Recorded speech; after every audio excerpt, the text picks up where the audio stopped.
దేవుని ఇల్లు ఎంత ప్రాముఖ్యమైనదో ప్రశస్తమైనదో అపోస్తలుడైన పౌలు మనం గుర్తించాలని ఆయా సంగతులను హెబ్రీయులకు రాసిన విషయము మనకు పరిచయం. ఈ దేవుడు అన్నిటికంటే అందరికంటే అన్ని కాలములలో శ్రేష్ఠుడు. ఆ శ్రేష్ఠుడైన దేవుని నివాస స్థలముగా శ్రేష్టమైన రక్త ప్రోక్షణ కిందకి తీసుకుని రాబడిన వారు చేయబడ్డ శ్లాఘనీయమైన భాగ్యం. దేవుడు నివసించటానికి తన పరివారమైన దేవదూతులతో ఉండవచ్చు, తనకెంతో ఇష్టమైన కెరాపుల మధ్యలో ఉండవచ్చు. కానీ పాపంలో పుట్టి పాపంలో కొనసాగి పాపంలోనే ఈ లోకాన్ని విడిచిపెట్టి వెళ్ళటానికి సిద్ధంగా ఉన్న పాపాత్ముడైన మానవుణ్ణి తన శిలువ బలియాగము ద్వారా రక్షించి పరిశుద్ధపరిచి ఆ వ్యక్తి హృదయంలో నివసించాలని దేవుడు కోరుకుంటా శ్లాఘనీయమైన భాగ్యం. ఈ భాగ్యము శిలువ దగ్గర పాపాత్ముడైన మానవునికి ప్రాప్తించింది.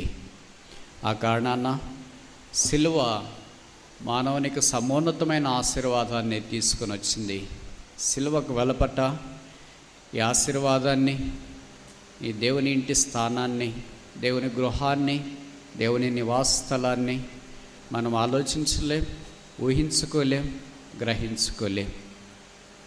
ఉదయకాలాన మానవ హద్దుబాట్లను బట్టి ఈ మాటను ఆధారం చేసుకుని కొన్ని విషయాలు మనం పరిగెరుకోవటానికి ఆరంభించిన మొదటి సెషన్లో introduction to the house of God లేదా దేవుని ఇంటి కొరకైన ముందు మాటను గురించి కొన్ని సంగతులు చూసినాం.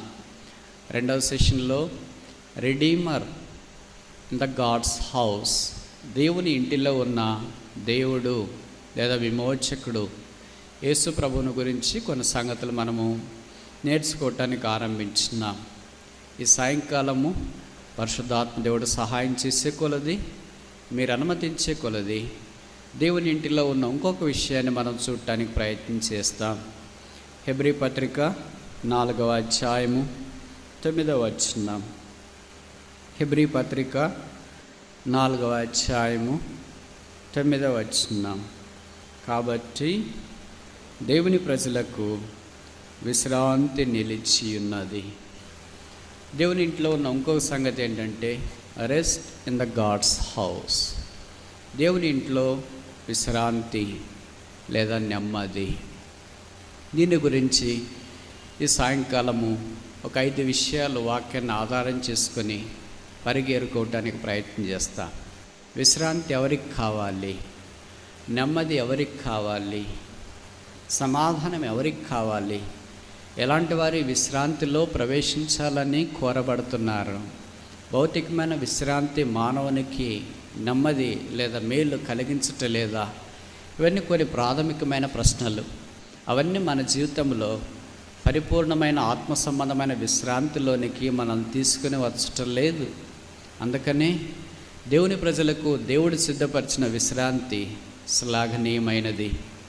ఈ విశ్రాంతి కనీసం మనకు 5 రకాలైన విశ్రాంతిని జ్ఞాపకం చేస్తుంది.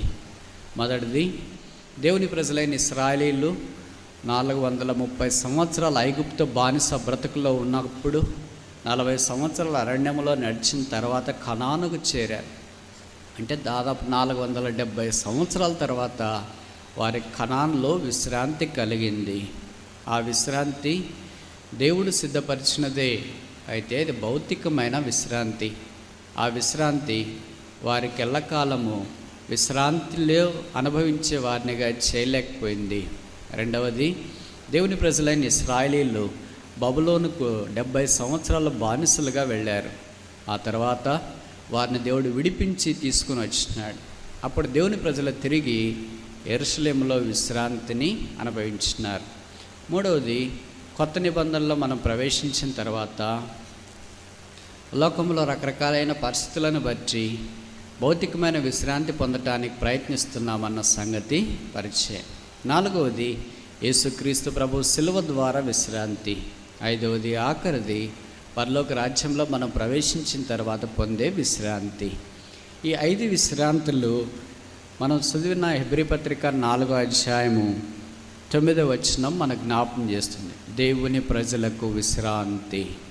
దేవుని ప్రజలు కాని వాళ్ళకి విశ్రాంతి లేదనేగా అర్థం. వాళ్ళు బయటికి విశ్రాంతిలో ఉన్నట్టు కనిపిస్తున్నారు, కానీ వారు దేవుని ప్రజలు కాదు కనుక వారు విశ్రాంతిలో ఉన్నా అవిశ్రాంతిలోనే ఉన్నారు. బయటకేమో విశ్రాంతిగానే కనిపిస్తుంది, విశ్రాంతి అని మాట్లాడుతున్నారు. రెస్ట్ రెస్ట్ రెస్ట్ అనే పదం చాలా ప్రాథమికంగా మనకు ఈ దినాల్లో వినిపించేది. ఏం చేస్తున్నారు? రెస్ట్లో ఉన్నారు. ఎక్కడికి వెళ్ళారు? రెస్ట్కి వెళ్ళారు. రెస్ట్లో ఇంట్లో ఉండడం కాకుండా రెస్ట్లో హిమాలయ పర్వతాలకు వెళ్ళడము, రెస్ట్లో అండమాన్ నికోబార్ ఐలాండ్కి వెళ్ళడము, రెస్ట్లో స్విట్జర్లాండ్కి వెళ్ళడం, రెస్ట్లో అమెరికాకి వెళ్ళడము, ఇలాగ రెస్ట్కి ఆయా దేశాలకు వెళ్ళడం కూడా కామన్ అయిపోయింది. వచ్చిన తర్వాత మళ్ళీ యథావిధిగా ఇంకా రెస్ట్ ఏం కాలేదుగా, పూర్తిగా విశ్రాంతిలోనికి రాలేదుగా. మరి పూర్తి విశ్రాంతిలోనికి రావాలంటే ఎవరు వస్తారు? దేవుని ప్రజలు మాత్రమే వస్తారు. ఎవరు దేవుని ప్రజలుగా చేయబడతారు? ఎవరిని దేవుడు తన ప్రజలు అని సంబోధించగలడు? ఎలాంటి ప్రజలు ఈ విశ్రాంతిని అనుభవిస్తారు అనే ప్రాథమికమైన ప్రశ్నలు. కానీ బైబిల్లో మనకు తాత్కాలికమైన విశ్రాంతి కలుగజేసిన కొంతమందిని చూడటానికి మనం ప్రయత్నం చేస్తాం. అదే ఇంతదాకా చెప్పానుగా, 5 రకాలైన విశ్రాంతి. మొదటిది యెహోషువ గ్రంథం 23వ అధ్యాయం 1వ వచనం. Book of Joshua chapter 23 verse 1. యెహోషువ 23వ అధ్యాయము 1వ వచనం. Book of Joshua chapter 23 verse 1. యెహోషువ 23:1. చుట్టూనున్న వారి శత్రువులలో ఎవరునూ వారి మీదికి రాకుండా యెహోవా ఇశ్రాయేలులకు నెమ్మది విశ్రాంతి కలుగజేసిన మీదట అనేక దినములైన తర్వాత యెహోషువ బహు సంవత్సరములు గల వృద్ధుడాయెను. ఇక్కడ నెమ్మది లేదా విశ్రాంతి అనే మాట మనం చూస్తాం. దీనికి ఒక పేరు పెడదాం, జాషువాస్ రెస్ట్, యెహోషువ విశ్రాంతి. ఈ యెహోషువ విశ్రాంతి మనకు ఉపయోగపడట్లేదు, మనకు ఉపయోగపడదు. ఎవరికి యెహోషువ విశ్రాంతి? 430 సంవత్సరాల బానిస బ్రతుకుల్లో ఉండి 40 సంవత్సరాల అరణ్యంలో ప్రయాణం చేసి కనాన్లో ప్రవేశించిన దేవుని ప్రజలైన ఇశ్రాయేలులకు యెహోషువ దినాల్లో దేవుడు విశ్రాంతి కలుగజేశాడు, నెమ్మది కలుగజేసినాడు. కనుక యెహోషువ విశ్రాంతి దేవుని ప్రజలకు తాత్కాలికమైన ఉపశమనం మాత్రమే కలిగించింది, కానీ పరిపూర్ణమైన సదాకాలం ఉండే విశ్రాంతిలోనికి యెహోషువ వారిని తీసుకురాలేకపోయాడు. భౌతికమైన యెహోషువ యొక్క విశ్రాంతి అలాగనే మనకు కనిపిస్తుంది. ఈ విశ్రాంతి అనేది మానవుడిస్తే సంపూర్ణం కాదు. విశ్రాంతి ఇది దైవికమైన మాట, దేవుడు అనుగ్రహించే మాట. విశ్రాంతి అన్నమాట బైబిల్లో మొదట ఎక్కడ రాశారు? విశ్రాంతి అన్నమాట బైబిల్లో ఆఖరి ఎక్కడ రాశారు? విశ్రాంతి అన్నమాట బైబిల్ ఎక్కువసార్లు ఏ పుస్తకంలో రాశారు? విశ్రాంతి అన్నమాట బైబిల్ ఎన్నిసార్లు రాశారు? అసలు ఈ విశ్రాంతిలో మనం ప్రవేశించినామా లేదా? ఇవన్నీ ప్రాథమికమైన ప్రశ్నలు. మొదటి ప్రశ్న, విశ్రాంతి అన్నమాట మొట్టమొదటి బైబిల్ ఎక్కడ రాశారు? ఆదికాండం 2వ అధ్యాయం, జెనసిస్ చాప్టర్ 2. ఆదికాండము 2వ అధ్యాయం 2వ వచనం చివరి వరుస. Genesis chapter 2 verse 2 last part. తాను చేసిన తన పని అంతటి నుండి 7వ దినమున విశ్రమించెను. 3వ వచనంలో కూడా, కాబట్టి దేవుడు ఆ 7వ దినమున ఆశీర్వదించి పరిశుద్ధపరచును, ఏలైనగా దానిలో దేవుడు తాను చేసినట్టు సృజించినట్టు తన పని అంతటి నుండి విశ్రమించెను. ఇంగ్లీష్ బైబిల్ రెస్టెడ్, ఆయన విశ్రాంతి పొందినాడు. కనుక రెస్ట్, విశ్రాంతి, నెమ్మది అన్నమాట మొదటి ఇక్కడే మనం చూస్తాం. ఎవరు విషయంలో చూస్తున్నాం? యేసుప్రభు లేదా దేవుని విషయంలోనే చూస్తున్నాం. దీని అర్థం ఏంటి? Rest originates from God. విశ్రాంతి దేవుని యొద్ద నుండే వస్తుంది. The rest is origin of a person. విశ్రాంతి ఒక వ్యక్తి యొద్ద నుండే వస్తుంది. విశ్రాంతికి మూలం, విశ్రాంతికి పితామహుడు, విశ్రాంతికి ఆద్యుడు, విశ్రాంతికి కారణభూతుడు, విశ్రాంతికి శ్రీమంతుడు, విశ్రాంతిని అనుగ్రహించేవాడు, విశ్రాంతిని దయచేవాడు, ఉచితంగా విశ్రాంతిని మానవుని కొరకు అనుగ్రహించేవాడు ఒకే ఒక్కడు, ఆయన పేరే దేవుడు. ఆ దేవుడు విశ్రాంతితో బైబిల్ మన కొరకే ఆరంభించినాడు. విశ్రాంతి అన్నమాట బైబిల్లో రాయబడిన ఆఖరి సందర్భం ఏంటి? నాకు తెలిసి ప్రకటన గ్రంథం 14వ అధ్యాయం 13వ వచనం. Revelation chapter 14 verse 13. ప్రకటన గ్రంథం 14వ అధ్యాయం 13వ వచనం. Revelation chapter 14 verse 13. ప్రకటన 14:13. అంతటా ఇప్పటి నుండి ప్రభువునందు మృత్యునందు మృతులు ధన్యులని వ్రాయమని పరలోకము నుండి ఒక స్వరము చెప్పగా వింటిని. నిజమే, వారు తమ ప్రయాసములు మాని విశ్రాంతి పొందుదురు. వారి క్రియలు వారి వెంట పోవునని ఆత్మ చెప్పుచున్నాడు. ఇది నాకు తెలిసి ఆఖరిగా విశ్రాంతి అనే మాట రాయబడిన మాట బైబిల్లో. కనుక బైబిల్ ఆరంభము ఆది కాండములో విశ్రాంతి, ఆఖరి ప్రకటన గ్రంథములో కూడా విశ్రాంతి. ఒక మానవుడు విశ్రాంతితో ఆరంభిస్తున్నాడు, విశ్రాంతితో తన జీవితాన్ని ముగిస్తున్నాడు. కానీ భౌతికంగా కొన్ని సందర్భాల్లో బైబిల్లో మనం చూసినప్పుడు యెహోషువ యొక్క విశ్రాంతి మానవునికి పరిపూర్ణమైన విశ్రాంతి కలిగించలేదు. కారణం ఏమైంది? కొంతకాలం వాళ్ళంతా బాగానే ఉన్నారు ఇశ్రాయేలీలు. ఆ తర్వాత ఏం జరిగింది? యెహోషువ లాంటి నాయకులు ఈ లోకాన్ని విడిచిపెట్టారు. వృద్ధుడైనాడు. ఆ తర్వాత యెహోషువ ఈ లోకాన్ని విడిచిపెట్టాడు. న్యాయాధిపతుల దినాలు వచ్చినారు. దాదాపు 14 మంది న్యాయాధిపతులు 350 సంవత్సరాలు దేవుని ప్రజలకు న్యాయాధిపతులుగా వారు ఉంటూ వచ్చినారు. న్యాయం తీర్చడానికి వారు ప్రయత్నించినారు. దేవుడు కొంత సమయంలో, కొంతకాలంలో, కొంత పరిస్థితుల్లో కొంతమందిని ఏర్పాటు చేసుకున్నాడు.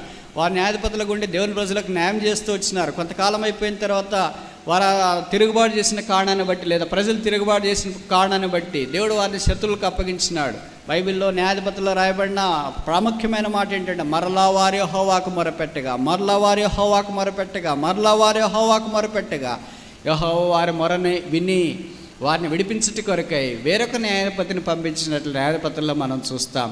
కనుక ప్రార్థన ఆలకించి ప్రార్థన జవాబిచ్చే ఈ దేవుడు ఉన్నాడు. ఆయన పేరే యేసుక్రీస్తు ప్రభువు. రెండవ విధానమైన విశ్రాంతి న్యాయాధిపతుల్లో మనం చూస్తాం. న్యాయాధిపతుల గ్రంథం, బుక్ ఆఫ్ జడ్జెస్. న్యాయాధిపతులు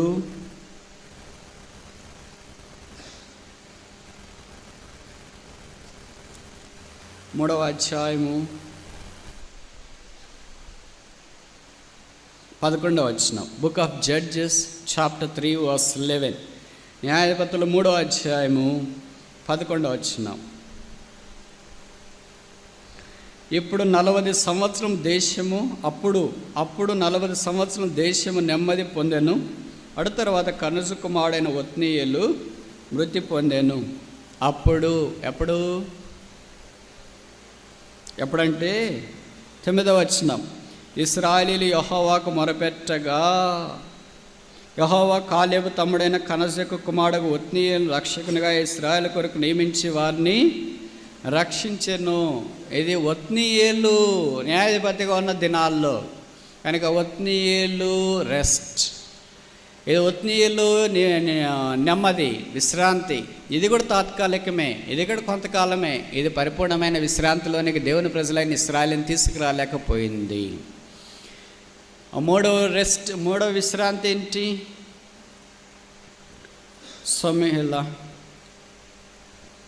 సమూయేలు 2వ గ్రంథము 7వ అధ్యాయము 1వ వచనం. సమూయేలు 2వ గ్రంథము 7వ అధ్యాయము 1వ వచనం. 2వ సమూయేలు 7వ అధ్యాయము 1వ వచనం.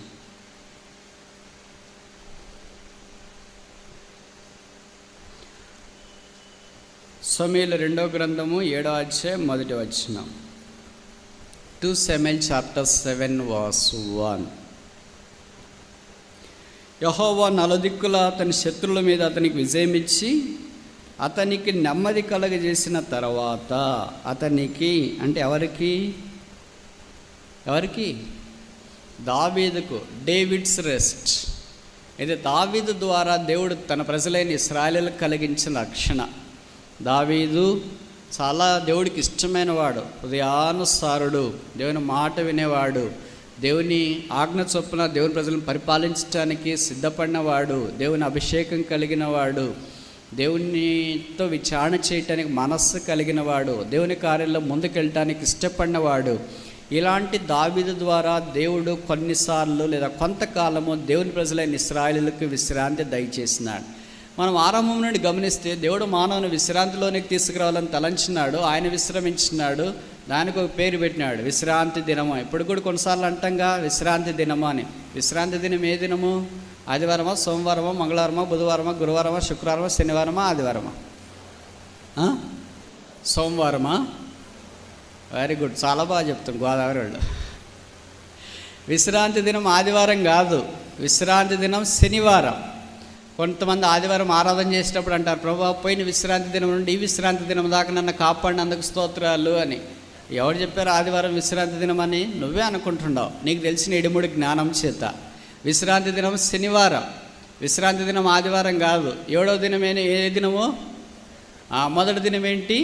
ఆదివారం 1, సోమవారం 2, మంగళవారం 3, బుధవారం 4, గురువారం 5, శుక్రవారం 6, శనివారం 7. పిల్లప్పుడు నేర్చుకున్నాం. మీలో కొంతమంది చదువుకున్న వాళ్ళు నేర్చుకుని ఉంటారు అనుకుంటా. కనుక 7వ రోజు ఏంటి?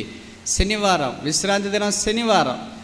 ఆ శనివారాన్ని బట్టి ఒక తెగ ఉంది క్రైస్తవుల్లో, ప్రొటెస్టెంట్లో. వాళ్ళని సెవెంత్ డే అడ్వెంటిస్ట్ అంటారు, SDA. వాళ్ళు ఇప్పటికీ ఆదివారం ఆరాధన చేయరు. వాళ్ళు ఆ శనివారమే ఆరాధన చేస్తారు. లీవ్ పెట్టుకొని శనివారం ఆరాధన చేయడానికి వస్తారు. వాళ్ళు శనివారమే వాళ్ళకి పవిత్రం, వాళ్ళకి శనివారమే విశ్రాంతి, వాళ్ళకి శనివారమే అన్ని కార్యక్రమాలు. వాళ్ళు ఏం చెప్తారంటే, నువ్వు శనివారము చేయకపోతే నువ్వు నరకానికి వెళతావు అని చెప్తారు. ఏం కారణము అంటే, యాకోబు పత్రికలో ఒక మాట రాస్తారు కదా, 2వ అధ్యాయం 10వ వచనం అనుకుంటా, మీరు ధర్మశాస్త్రంలో అన్ని ఆజ్ఞలు పాటించి ఒక ఆజ్ఞ విషయంలో తప్పిపోయిన ఎడల ధర్మశాస్త్రం యొక్క అన్ని ఆజ్ఞల్లో తప్పిపోయిన వారు. కనుక మనం కొన్ని ఆజ్ఞలు పాటించి నీ దేవుడనే పూర్ణ మనసుతో, పూర్ణ ఆత్మతో, పూర్ణ హృదయంతో సేవించు, తల్లిదండ్రులను గణపరచు, పొరుగు వారిని ప్రేమించు, ఇలాంటి ఆజ్ఞలన్నీ మనం నెరవేర్చి విశ్రాంతి దినం ఆచరించకపోతే ఇంకా మనం ఆజ్ఞలన్నీ తప్పిపోయినట్లే కదా. కనుక శనివారం మీరు ఆ ప్రభువుని ఆరాధించట్లేదు కనుక మీరు ప్రభు పిల్లలు కాదు, లేదా ప్రభు దగ్గరికి వెళ్ళరు అనే సిద్ధాంతాన్ని వారు తీసుకొని వచ్చినారు. విచిత్రమైన సంగతి, ప్రభుకు స్తోత్రములు ఏంటంటే, ప్రపంచంలో వాళ్ళొక్కళ్ళే శనివారం, మిగతా వాళ్ళంతా ఆదివారం ఆరాధిస్తున్నారు. మనోడు పాత నిబంధనలు లేవు కానీ కొత్త నిబంధనలు వచ్చిన. పాత నిబంధనలో శనివారం అలాగ వాళ్ళు వచ్చినారు. ఇప్పుడు కొత్త నిబంధనకు వచ్చిన తర్వాత యేసు ప్రభు వారు విశ్రాంతి దినానికి ఆయన అధికారి అయి ఉన్నాడు. విశ్రాంతి దినం మేలు చేయడదనమా, కీడు చేయడదనమా? విశ్రాంతి దినం అంటే వాళ్ళు ఎంత ఆచరించేవాళ్ళు అంటే, ఎవరైనా చనిపోతే వాళ్ళ బాడీ కూడా తీసుకెళ్లేవాళ్ళు కాదు. అంటే వాళ్ళ పార్థివ దేహాన్ని కూడా వెళ్ళి సమాధి చేసేవాళ్ళు కాదు. ఎందుకంటే అలాంటి పార్థివ దేహాన్ని ముట్టినవాడు అపవిత్రుడు. నడిచిపోవడానికి లేదు, తర్వాత వేరేగా పనులు చేసుకోవడానికి లేదు, ఏ కార్యక్రమం చేయడానికి లేదు. వెళ్ళాలా, ఆరాధన చేయాలా, ఆ తర్వాత రోజంతా అలాగే గడపాలి. మిగతా రోజులు మాత్రం వాళ్ళు పనులు చేసుకోవాలా. ఒకవేళ వాళ్ళు పశువు తప్పిపోయి గోతిలో పడిపోయింది అనుకో, అంటే అలాగే అరుస్తూనే ఉండాలి. శనివారం అంతా, ఆదివారం దాన్ని తీస్తారు. ఒకవేళ వాళ్ళ కుమారుడు తప్పిపోయాడు అనుకో, వాళ్ళకి దాని జ్వరం వచ్చింది అనుకో, స్వైన్ ఫ్లూ వచ్చింది అనుకో, వాడు శనివారం అంతా అలాగే నరకం అనుభవించాలి. బతుకుతాడు, సస్తాడు. వాళ్ళు హాస్పిటల్కి తీసుకెళ్ళే వాళ్ళు ఏం చేసేవాళ్ళు కాదు. శనివారాన్ని వాళ్ళు అంత పవిత్రంగా భావించేవారు. అందుకే యేసు ప్రభు వచ్చేసి ఏం చేసినాడంటే, విశ్రాంతి దినానికి మానవుడు లేడు కానీ మానవునికి విశ్రాంతి దినం ఉంది. We are not for Sabbath, Sabbath is for us. మనకే విశ్రాంతి, మనకి విశ్రాంతి ఇటు కొరికే విశ్రాంతికి కారణమైన యేసుక్రీస్తు ప్రభు వారు వచ్చినారు. కనుక విశ్రాంతి అనేది ఒక దినం కాదు, విశ్రాంతి అనేది ఒక ఆచారం కాదు, విశ్రాంతి అనేది ఒక పద్ధతి కాదు, విశ్రాంతి అనేది ఒక నియమం కాదు, విశ్రాంతి అనేది ఒక కట్టడి కాదు, విశ్రాంతి అనేది ఆజ్ఞ మాత్రమే కాదు. విశ్రాంతి అంటే ఒక వ్యక్తి, ఆయన పేరే యేసుక్రీస్తు ప్రభు. అందుకని యేసుక్రీస్తు ప్రభువులోనికి వచ్చిన తర్వాత ఇప్పుడు అపోస్తుల కార్యాల్లో మన పితరులు ఏం చేసినారు? ఆదివారమున రొట్టె విరుచుటకు వారు చేరి వచ్చినప్పుడు, ఆదివారమున వారు సంఘముగా చేరి వచ్చినప్పుడు అనే మాటల్లో మనం అపోస్తుల కార్యంలో గమనిస్తాం. కనుక ఇది కొత్త నిబంధనకు వచ్చిన తర్వాత not Sabbath, it's Lord's day. ఇది ప్రభు దినము. యోహాను భక్తుడు ప్రకటన గ్రంథంలో అంటాడు కదా, ప్రభు దినమందు ఆత్మవశుడనై ఉండగా నేను చూచితిని. కనుక ప్రభు దినం ఏం చేస్తుందంటే మనల్ని ఆత్మవశులుగా చేస్తున్నట్లు గమనిస్తాం.